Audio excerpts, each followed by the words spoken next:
আজকে অনেক লেটে ব্লগ স্টার্ট করছি। মেশোরাও রয়েছে, মেশোরাও বলতে মাসি তো আসেনি, মাসি আসতে পারেনি, ভাই শরীর ভালো না বলে। তো দুটো অনুষ্ঠানেই, বিয়ে বউ আর দুটোতেই মাসি আসতে পারলো না, নাহলে আসলে খুব মজা হতো। বিশেষ করে ভাই আসলে ভীষণ মজা করে, মানে ওর যেহেতু পার্টনার সায়ন মানে সোনু, তো ওর সাথেও খুব মজা করে, ইভেন ও আমাদের সাথেও ভীষণ মজা করে। ওকে মিস করছি, যাই হোক কি আর করা যাবে। আবার ও সুস্থ হয়ে যাক, আগে থেকে অনেকটা বেটার আছে এখন, আস্তে আস্তে আর একটু ভালো হয়ে যাক, তারপরে একসাথে বলেছি যে সবাই মিলে আসবে, এরকম ছাড়া ছাড়া ভালো লাগে না। মেশো আছে, রান্না বান্না মোটামুটি সমস্ত কিছু কমপ্লিট। এখানে হচ্ছে ফ্রেঞ্চ ফ্রাই, যার কারণে এই যে আলুটা দেখতেই পাচ্ছ। ফ্রেঞ্চ ফ্রাই হলুদ কেন দিয়েছে এটা তোমাদের প্রশ্ন থাকতে পারে। সোনায়েরটা আলাদা করে হচ্ছে, সেটা একদম মানে ফ্রেঞ্চ ফ্রাইয়ের মতনই, আর এটা একটুখানি বেসন দিয়ে ভাজা হবে, সেই জন্য এখানে হলুদ নুন আর একটু বেসন দিয়ে এটা ভাজা হবে। এই যে ডাল, এখানে রয়েছে তরকারি।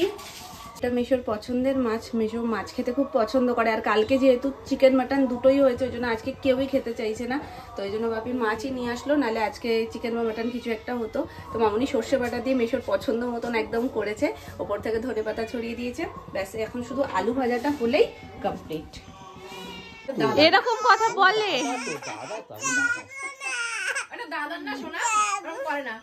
নতুন দেখে তো, চেনা তো না। আমি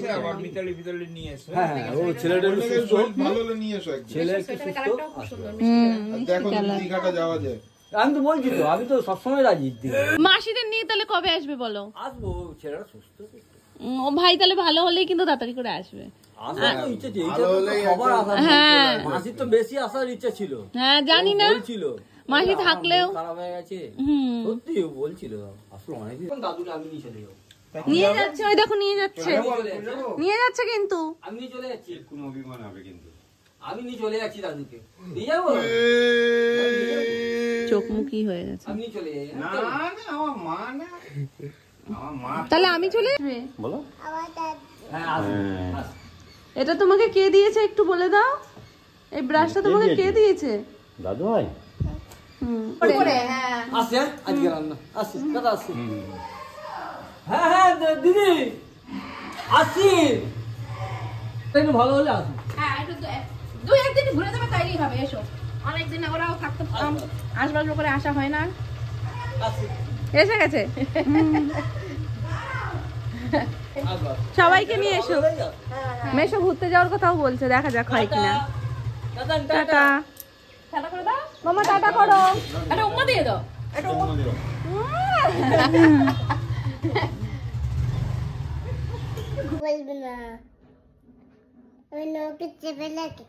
কথা বলবোই, কথা বলবো, মুখ আটকাও, মুখ আটকাও।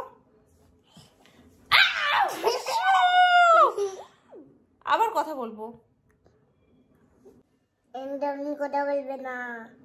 আমি আর নেই নেই নেই নেই, হাত তো মুখে নেই নেই। তুই কি করছিস বলবি একটু? ঘুমের কোনো নাম নেই, আমার ওপরে উঠে তাকদিনাদিন করছে, গাড়ি চলছে, কত কিছু।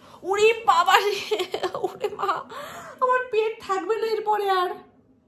আমি তো কথা বলছি, আমার তো মুখ চাপা নেই নেই। আমি আমাকে কাঁচক দেখে দিব। কাঁচক কি? কচ্ছপ দিয়ে দেবো। কচ্ছপ কি করবা? কচ্ছপ আমার গায়ে দিয়ে দেবো। আমি তো তাহলে ভয় পাবো। না না, ভয় পাবে না। কান্না করবো তো তাহলে। আমি দেখবো না আমার গায়ে। আজকে কি হয়েছে জানো? দেবো। ঠিক আছে ঠিক আছে, আজকে কি হয়েছে? উড়ে বাবা রে মামা, পেটে বসিস না ওরকম ভাবে। কথা বলবে না। না না, হাসবে না, হাসবে না, হাসবে না। তুমি করবে, তুমি। আমি শেষ বাবা রে ভগবান, আমি শেষ। তাকদিনা দিন যে কি শুরু করেছে। পকক কে খাবে? খাবে আমাদের ছোট্ট মুড়িটাও আজকাল বায়না করতে শিখে গেছে, মানে বায়না বলতে বলতে শিখে গেছে যে ও কি খাবে। বলছে এখন পকো খাবো মাম্মা, ওই জন্য বাবাই চিকেন নিয়ে এসছে ওর মতন। এখন এই যে তেল বসিয়ে দিয়েছি, পকোড়া ভাজবো। এর মধ্যে কিচ্ছু নেই, নর্মালি একটু গোলমরিচ দিয়েছি, হালকা একটু বেসন দিয়েছি, নুন মিষ্টি আর একদম নামমাত্র আদা রসুন, ব্যাস।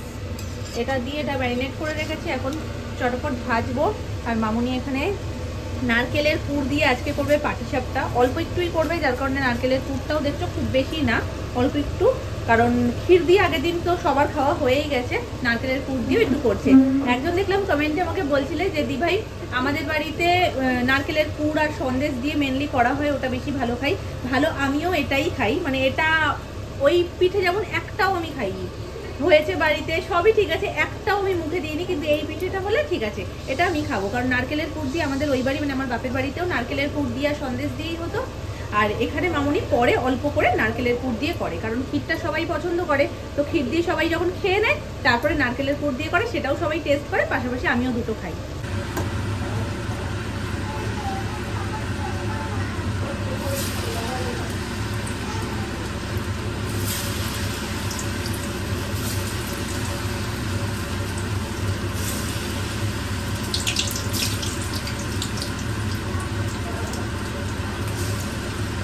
পকোড়ার পর্ব মিটিয়ে মোটামুটি পিঠে ভাজা শুরু করে দিয়েছি, এই কটা হয়ে গেছে। মামুনি একদম অল্প করে গোলাটা গুলিয়েছিল, যার কারণে অল্প কটাই হয়েছে, শুধু এটুকু না, বেশ কয়েকটা আমরা খেয়ে নিয়েছি, আর এই কটা রয়েছে এখন, সেই জন্য আবার দুধ জাল দিচ্ছি আর একটু করবো বলে।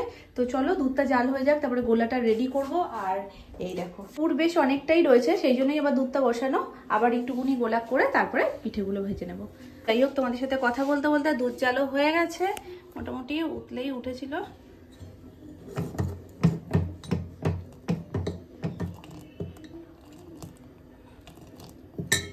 আগের দিন এত মোটা করে সর পড়েছিল দেখে তোমাদের মধ্যে থেকে একজন জিজ্ঞেস করছিল দিদি তোমরা কি দুধ খাও, তো আমরা প্যাকেট দুধই ব্যবহার করি, যেটা আমুল স্লিম অ্যান্ড ট্রিম, তো এটাই সবসময় খাই। আর এটাতেই আগের দিন ওরকম ঘন করে সর পড়েছিল, তার মধ্যে মামুনিরও যদিও হাতের ক্যালমা কিছু আছে, মামি অনেকক্ষণ ধরে জাল দিয়েছে, তারপরে অত মোটা করে সরটা পড়েছিল। তুমি কি খাচ্ছ মামা? ভালো খেতে হয়েছে? আচ্ছা, কেমন একটু দেখিয়ে দাও। দুই বোনে এমন ভাবে রান্নাঘরটা আটকেছে যে একটা মশা মাছিও গলতে পারবে না। একটু আগে তো দেখো নি, আমি ওই সময়টা মিস করে গেছি, সোনাইকে খাওয়াচ্ছিলাম বলে, মানে দুজনেই একদম গ্যাসের সামনে, ওখান থেকে কিছু দেখাও যাবে না যে কি করতে চাই। দেখো কি করতে চাইছি, আমরা কি এত মোটা আগো আমরা রান্নাঘর দখল করে রেখেছি না, এত মনোযোগ দিয়ে ঢুকে পড়েছো, কি করছো সেটাই হচ্ছে ব্যাপার। গুলগুল্লা হচ্ছে, গুলগুল্লা। এটার মধ্যে কি কি দিয়েছো গো মা ব্যাটারে? শুধু ময়দা, চিনি আর খাবার সোডা, আর খাবার সোডা, ব্যাস এই দিয়ে গুলগুল্লা হয়ে যায়। এটা ফেভারিট খাবার। গুলগুল্লা বলে, সুমন বলে ব্যাং পিঠে, কত কিছু, মানে ব্যাঙের মতন এদিক ওদিক হয়ে যায় বলে সেটা ব্যাং পিঠে নাম দিয়েছে।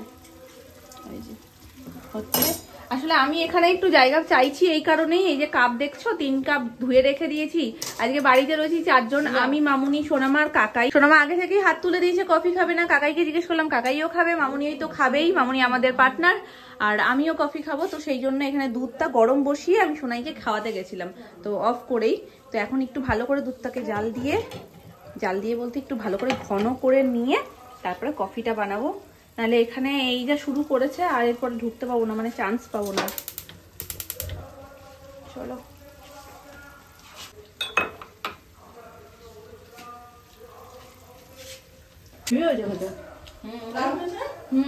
মুখরোচক, হ্যাঁ দারুণ হয়েছে, আর খুব বেশি মিষ্টিও না, একদম পারফেক্ট।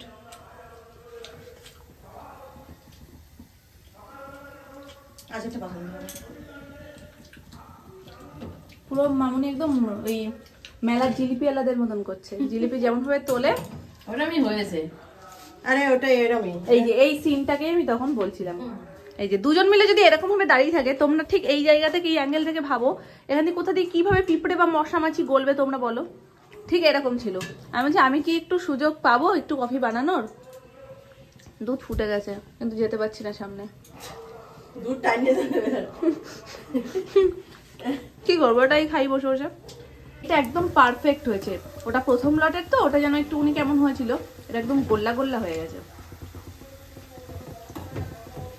এই যে কোনো শেপ নেই, কোনো তাল বেতাল সব, ওই জন্য ব্যাং পিঠে নাম সুমন, এদিক ওদিক দিয়ে বেরিয়ে যায়, সেই জন্য সুমনের দেওয়া নাম ব্যাং। ছোটবেলায় যখন খেতো তখন এই জন্য নাম দিয়েছে। এই দেখো না আকৃতি দেখো অনেক, এই যে করে আমার দুধ ওর কপালে দুঃখ আছে আজকে, তুমি আমায় সাইড দেবে। আমি ছিলাম আমি নিমকির জন্য, কিন্তু এখন গুলগুল্লা হচ্ছে, এটা দিয়েও কিন্তু কফি ভালো জমবে, তাই না? কোনটা খাবে বলো, কাকাইকে জিজ্ঞেস করে আসি। যেটা দিয়ে এসছি। দিয়ে এসছো? তাহলে কটা নিমকিও নিয়ে যাই, কটা গুলগুল্লাও নিয়ে যাই। ব্যাংক পিঠে হাঁসে পরিণত হয়েছে। হাঁস, হাঁস, ময়ূর। চায়রা আটাটা ঠিক একসাথে না বসলে জমে না, কিন্তু কিছু করার নেই। মামনি এখানে গুলগুল্লারে ব্যস্ত, হবে না, আমি এখানে মাঝপথে ঘুরছি। কাকাই চলো